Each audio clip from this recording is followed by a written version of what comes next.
Mga idol. Tarantadong diso yan. Humiram ng brief. 2 brief. Tingnan nyo naman mga idol. Ginawang garter. Hoy, Disoy. Disoy. Mula ngayon, hindi na kita barkada, Disoy. Huwag ka nang magpapakita, Disoy. Tingnan mo nga yung hinira mo. Hinira mo yung brief ko. Sabi mo, 2 araw mo lang gagamitin. Kasi makikipagparty ka. Makikipagparty. Tingnan mo ang ginawa mo sa brief ko. Tingnan mo ang nangyari. Ginawa mong garter. Tingnan mo nga. Kupas na kupas.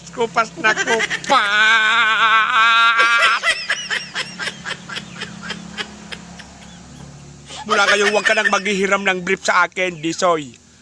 Hoy, Disoy. Tarantado ka. Pinakamamahal kong brief na to. Ang tagal-tagal na to sa akin. Pamana pa ng lolo ko to. Antik to, boy. Antik to. Antik.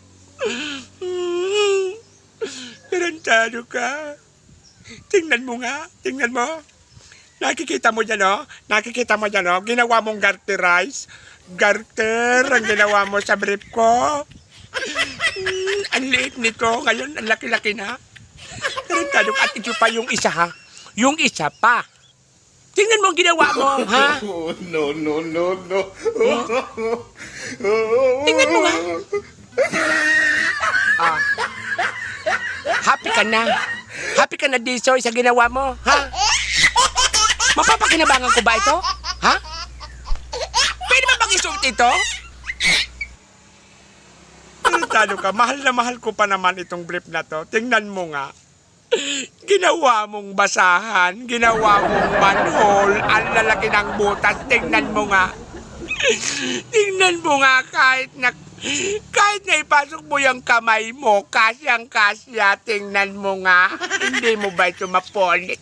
Politin na natin to. Hindi na ito pwedeng gamitin, Disoy. Tarantado ka, Disoy. Huwag kang magpapakita sa akin, Disoy. Tingnan mo yung ginawa mo sa brief ko.